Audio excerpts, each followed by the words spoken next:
यात्रीगण कृपया ध्यान दीजिए।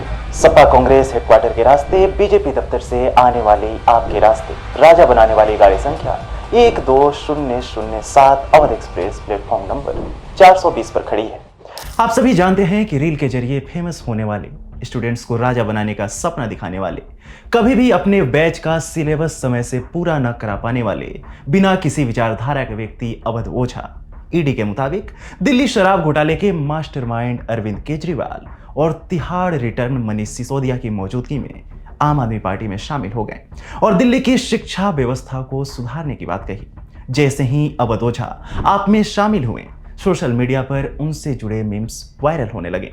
नमस्कार, मेरा नाम है अवनीश और आज की वीडियो में हम कांग्रेस, सपा, भाजपा जैसी पार्टियों का दरवाजा खटखटा चुके अवध ओझा को समझने का प्रयास करेंगे, जो साल 2024 में अपने आप को ही अभी तक समझ नहीं पाए हैं। तो चलिए शुरू करते हैं। अवध ओझा यानी मैं, दिल्ली की असंख्य प्रजा और उनका कट्टा मोटिवेटर एवं दक्षिण एशिया के राजा श्री केजरीवाल जी की भ्रष्टाचारी सेना का सेनापति, निरंतर अपने कर्तव्यों का निर्वहन करते हुए मुझे भविष्य में केजरीवाल जी को भी कुर्सी से हटाने के लिए उनके खिलाफ जाना पड़े तो संकोच नहीं करूंगा। कविवर विश्वास जी को साक्षी मानकर मैं ये शपथ लेता हूं। ये ट्वीट सोशल मीडिया पर इन दिनों जमकर वायरल हो रहा है। बातों से स्टूडेंट्स को राजा बनाने का अनोखा ज्ञान रखने वाले कथित रूप से महाबकैत अवध ओझा अब पीला पटका पहन चुके हैं।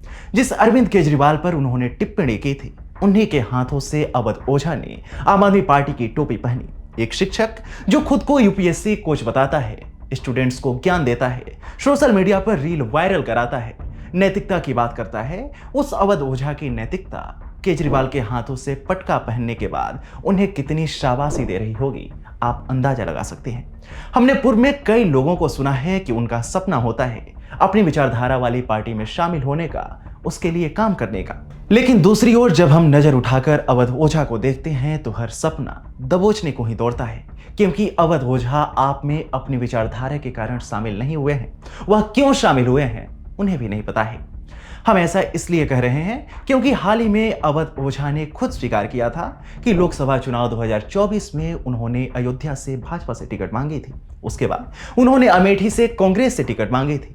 खबरों की माने तो जब इन पार्टियों ने टिकट नहीं दिया तो वह समाजवादी पार्टी के ऑफिस का चक्कर भी लगा रहे थे। अब वह आम आदमी पार्टी में शामिल हो गए हैं। ध्यान देने वाली बात यह है कि ये राजनीतिक पार्टियां दशकों से विचारधारा की लड़ाई ही लड़ रही हैं। अलग विचारधारा है, अलग सोच है, इसलिए ही ये पार्टियां अलग हैं, वरना सब मिल बांट कर सरकार चला रहे होते।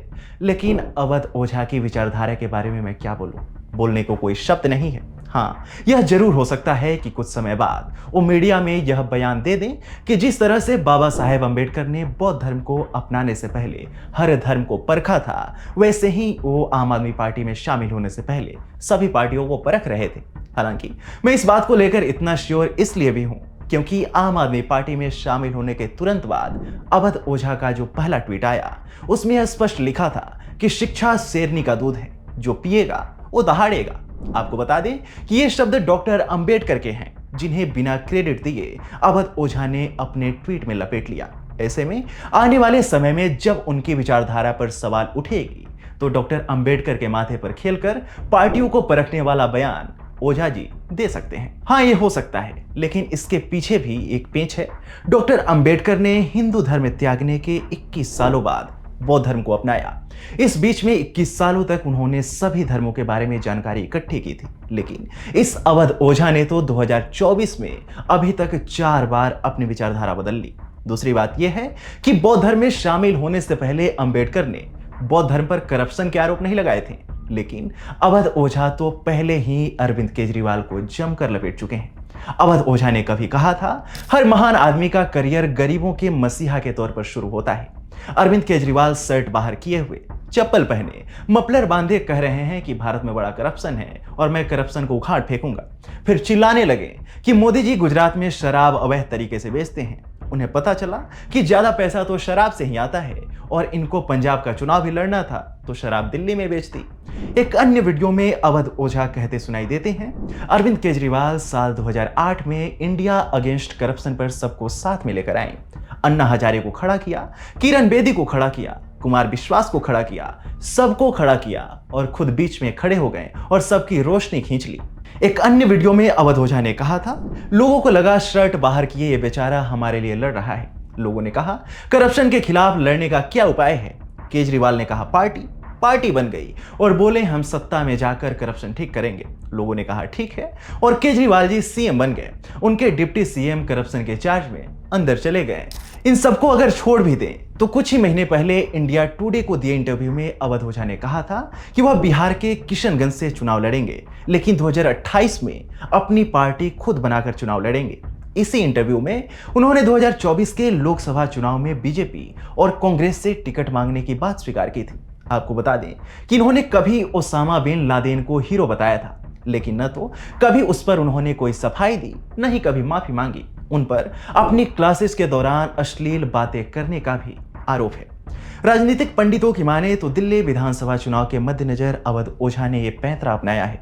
अगर आम आदमी पार्टी चुनाव जीतती है तो वह पार्टी में बने रहेंगे और अगर कोई और पार्टी जीतती है तो वह हवा के बहाव में बह जाएंगे। ऐसा हम नहीं कह रहे हैं, ये राजनीतिक पंडितों का मानना है। यह संभव भी है क्योंकि सदियों पहले किसी ने कहा था कि बिना विचारधारा का आदमी पशु के समान होता है। हमें उम्मीद है कि इस वीडियो के माध्यम से आपको तमाम चीजें पता चली होंगी। आप भी अवध ओझा को समझने के लिए संघर्ष कर रहे होंगे। मैं जानता हूं, मैं भी संघर्ष ही कर रहा हूं।